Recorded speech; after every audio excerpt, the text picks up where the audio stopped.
Hi, my name is Sultan.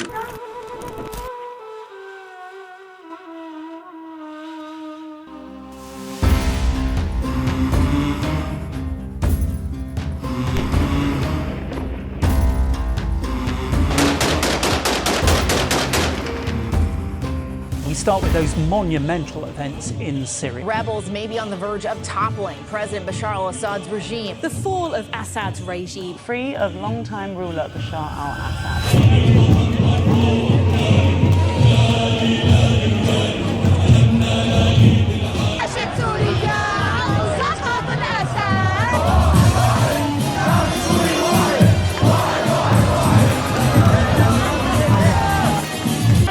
After the regime fall, I was certain that I need to go back.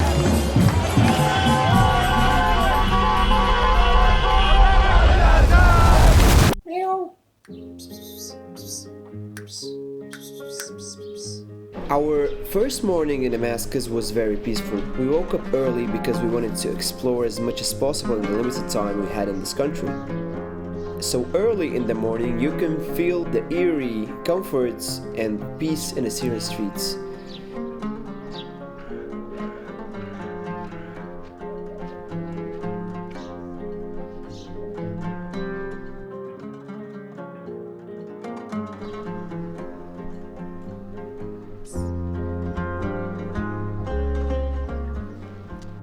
And ladies and gentlemen, this is here the house that I grew up. Yeah, this is where I grew up. This house here used to be my granddad's house. Nothing has changed, to be honest here. Can you tell me how does it feel like to go in Syria for the first time? Kind of surprising that there are so many people here. Yeah, I didn't it's crowded. expect. Yeah, it's kind of too crowded at Yeah, some but point. oh my god, Syrian dog, bro. You know why he's scared? Why? Because it's not a common thing to see in Syria. Here, dogs would stay up in the mountain because people are not used to them, and they would get chased. So yeah, I'm gonna tell you some story here. I was maybe 5 or 6 years old, and I went this way and that way, and my mom, I love you, my mom. If she didn't teach me this, I would be, I don't know, I'd be lost forever.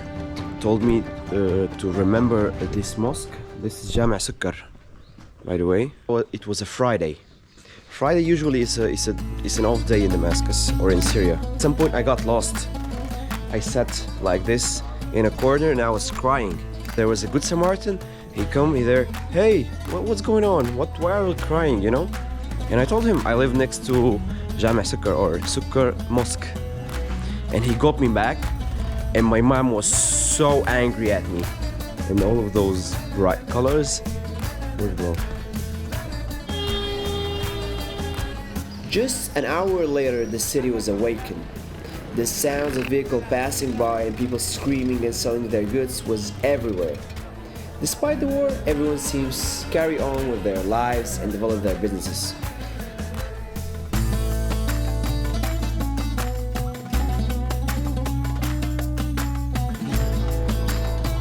Good morning, guys. This is our first day in Damascus. As you see, the market hasn't opened yet. Maybe it's gonna open. It's 9 o'clock in the morning. It's gonna open in 30 minutes.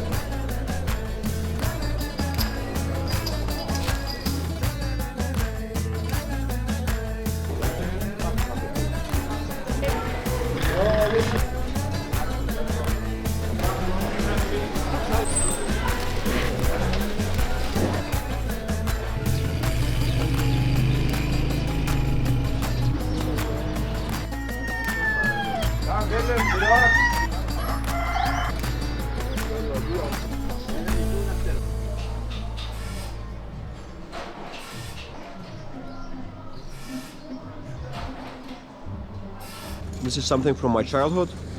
It's the tamari kak.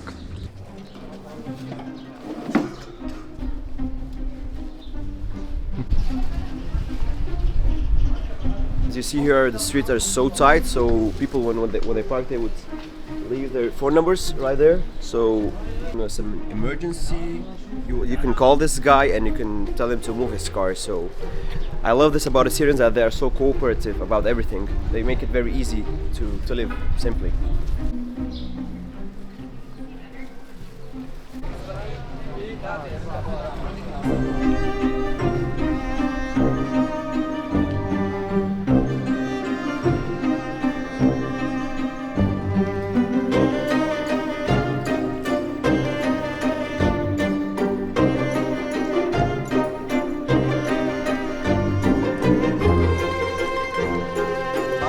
We went to the Wali, Beit al-Wali, which is a few Arabic houses, traditional, where they are next to each other, and the owner connected them. See, like, chaos, pure chaos.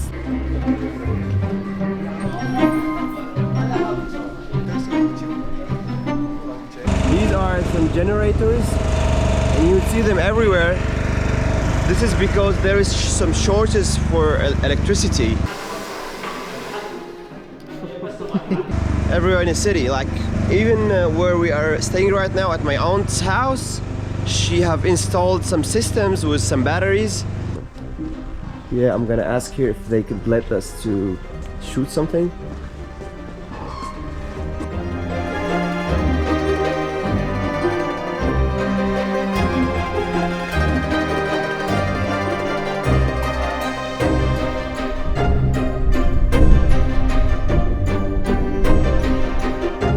Yeah, this is what I fucking love about Syria, that is whatever you ask and they would let you. Like, I asked these guys to let me shoot inside and they let me go into their rooms. They let me in the most luxurious suits, and Islamo, the guy just gave me his card.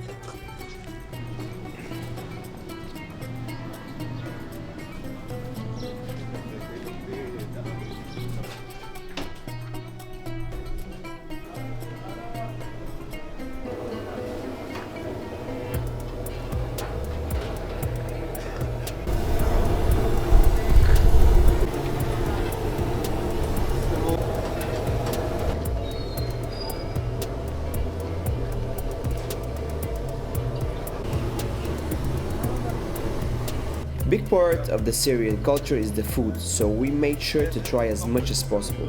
We tried original Syrian beans with lemon juice and cumin. Това беше много вкусно, брат.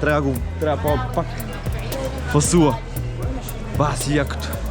Мен беше някакво примерно 6 от 10. Да. За мен е толкова вкусно, защото това е нещо, което съм ял като малък. Разбираш? Емоционална. Да, не само, аз съм свикнал на вкуса.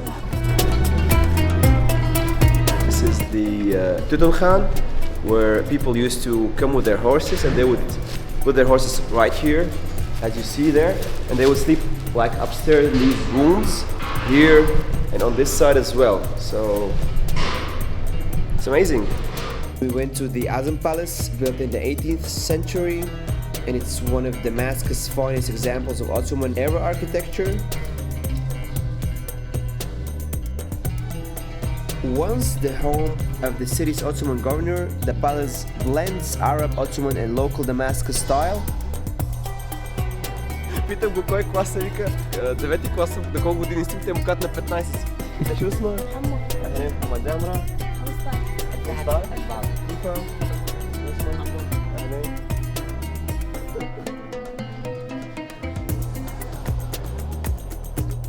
You know how much it took me to convince this guy to come with me to shoot in Damascus? 1 month? Yeah, I was talking to him, and every time he's ready to come, there will be some bad news about Damascus and Syria, and he will change his mind. And I have to work all of that confidence again. It's a beautiful chaos here, of the atmosphere. I love the smell of the petrol all the time. I love the smell of the food. Everyone is like, you can talk to anyone basically. You just gotta go and talk to them. You hear whatever you need to hear. I don't need to talk about anything, you know.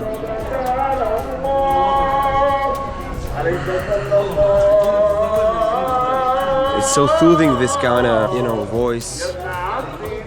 It's asking people to go to prayer. I'm on my way to go to prayer to to pray in the Omayyad Mosque right now.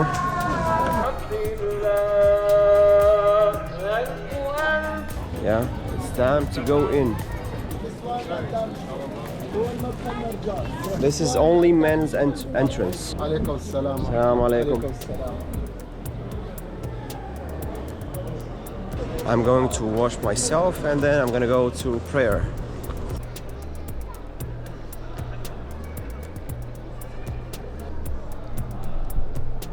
So guys, I just did my prayer in the Omayyad Mosque. It's an exceptional experience, to be honest. As you see, it's so amazing here.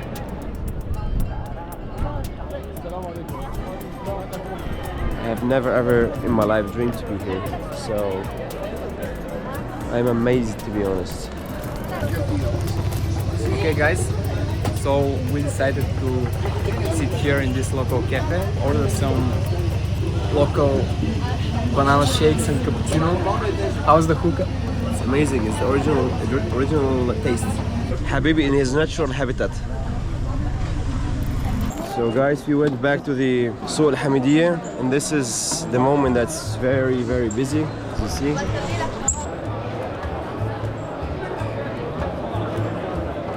We are heading towards Bagdash ice cream. We're gonna try it because today was a very hot day. Yep, so in the heart of Damascus Old Souk, Bagdash has been serving his legendary ice cream since 1895. Famous for its unique, chewy texture made from mastic and sahlab and coated in crushed pistachios, Bagdash is more than dessert. However, the amount of people that go daily in the shop is unbelievable. I couldn't resist and stopped at a perfume shop to make my own unique scent.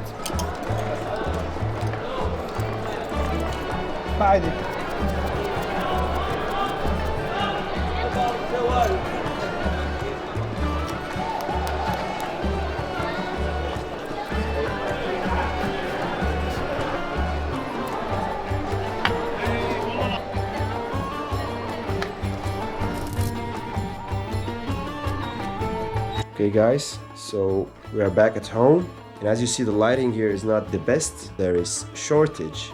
This is the system that my auntie have built it. See those little LEDs? She have them everywhere. She have them here. She have a battery system and one here as well. This is how the Syrian people are managing to live without electricity. We have, look, our phones are dead. Look at the setup. So my auntie gave me this power bank. This little switch here is controlling these guys. Good morning guys, this is our second day in Damascus and guess what? I'm going to drive in Damascus for the first time in my life. The first thing that we need to do to this car is open the hood.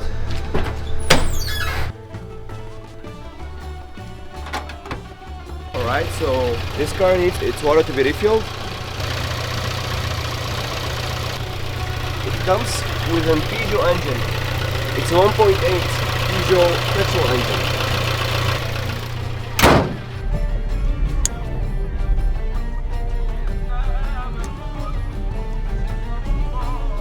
One more experience in Damascus is driving, and you saw how fucking chaotic it is. So, but I remember that I'm in Syria and we don't put seatbelts here.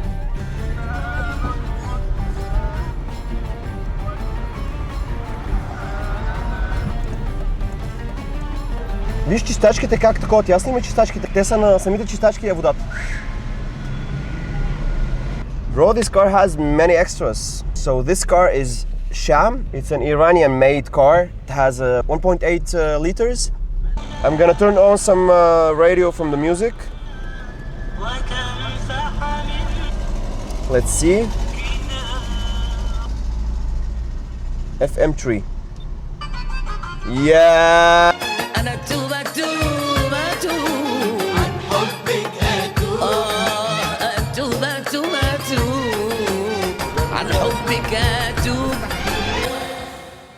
Jobar, once one of the oldest suburbs of Damascus, was home to thousands of families and centuries of history.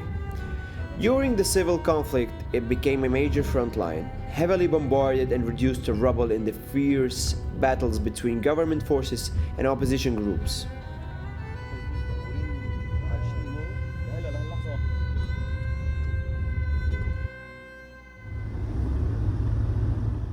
Our next stop was a small Christian village called Malula.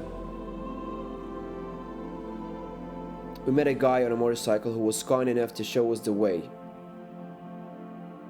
Malula, a small mountain village northeast of Damascus, is one of the last places on earth where Aramaic, the ancient language of Jesus, is still spoken until this day.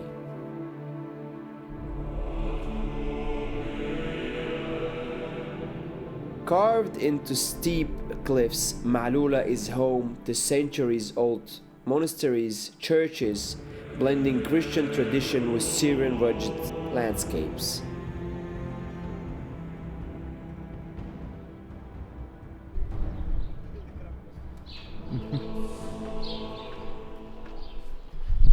We finished our day by playing football with the neighbors' kids.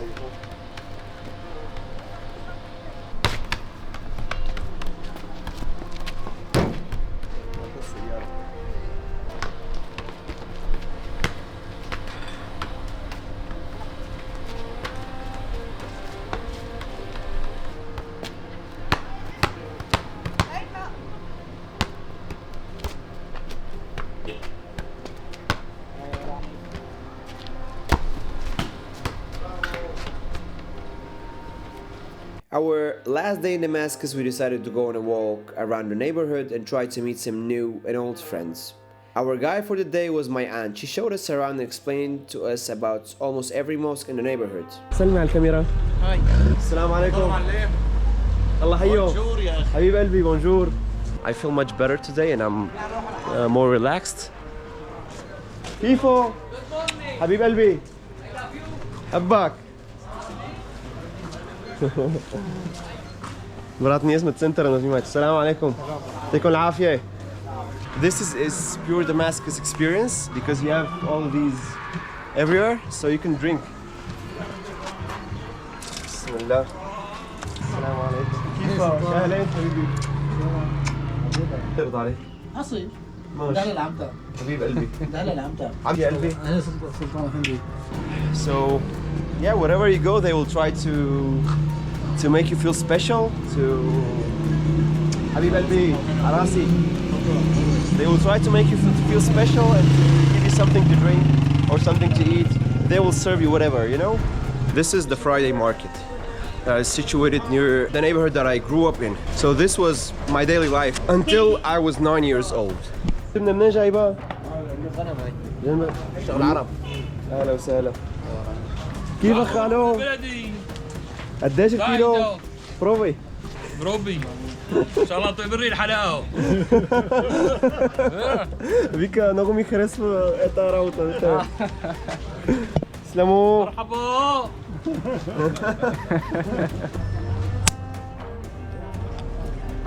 مراتني قديش نسكويك؟ He's weak. He's weak, you don't eat Nesquik, baby. السلام عليكم.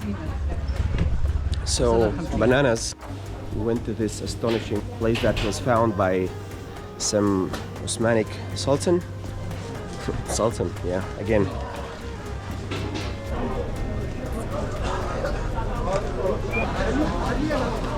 Habib Albi. So yeah, Syrian people are very affectionate. They will tell you good words all the time. They will send you kisses. They will hug you. Yeah, they're not scared to show some love. السلام عليكم. أهلين حبيبي. شو أخبارك؟ صورناك. شو الاسم الكريم؟ محمد علي صهيون. شو بتشتغل؟ أدوات منزلية. خدنا لعندك. تفضل. يلا قول الله. So yeah, this is Syria, bro. You just honks is something that I realized after driving 2 days in Damascus that are very, very important because this is how they communicate because the traffic is so chaotic and I don't know where my auntie is taking me. She told me we are getting on some of the public the typical Syrian public transport. That way? Whenever he scratches himself, that means he's not happy with what we are going to do. بسرعة يا اخواتي بسرعة. السلام عليكم. عليكم السلام. السلام عليكم. بسرعة مشان الشرطي. اوام بيي اوام. That way, برسو. بسرعة بسرعة. اجت فتح الطريق بسرعة. The police is gonna fuck us if we don't do it. يلا اربي تعالي. For 3 of us, it's gonna be 9,000 liras.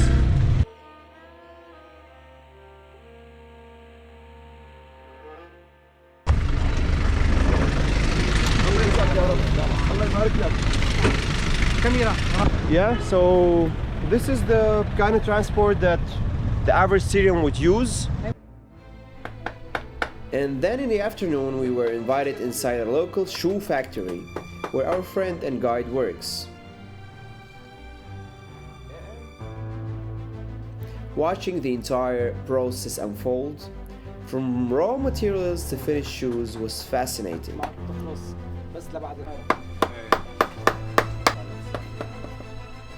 Every cut, every stitch, every detail revealed the incredible craftsmanship behind something we often take for granted. Here, skill and patience comes together to shape more than just shoes. They shape tradition of hard work and quiet pride.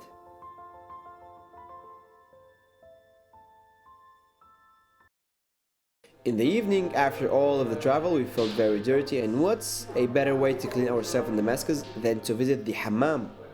Well guys, today is a new experience. It's a very Syrian traditional experience, is to go to the Hammam souk. We're gonna go to the inside right now, where it's gonna be steamy.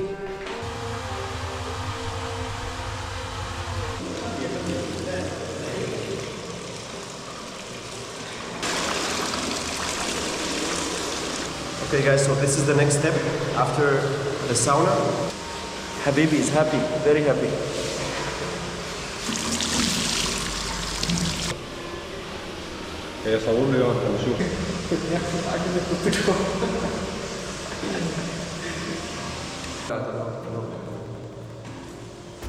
I feel like a baby. Here the hammam is more than just a place to wash. It's a ritual, a meeting point, a connection to the past. If you want to feel like a real Sultan, come to this place in Damascus.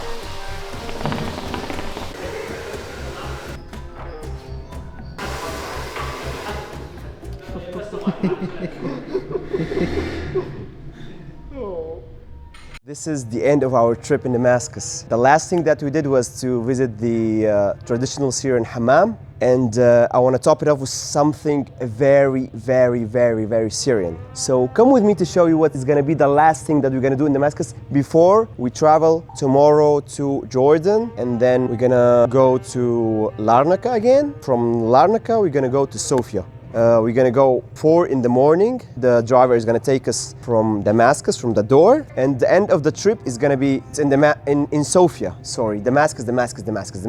You know, I'm astonished with Damascus. You need to visit it. Really, if you wanna feel the real Oriental experience, come and visit. Come with me.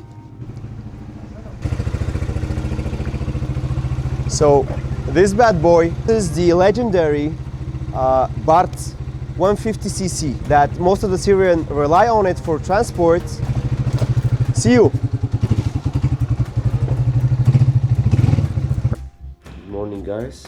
It is our last moments in Damascus. The driver is on his way. Our luggage is ready.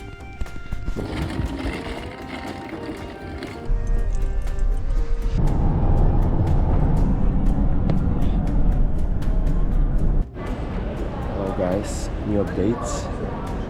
We crossed the Syrian-Jordanian border and we got to the airport finally, to Alia International Airport. There were like a decision that was taken yesterday, you know, that drones are forbidden, and then the customs, like, they were so paranoid about the drones that they made us put the drones in a bag that was sealed with a lock with a number. They had to pay a deposit that was around $770 that I'm not going to open the bag and use the drones in Jordan. And we are very, very, very tired. So see you later, alligator.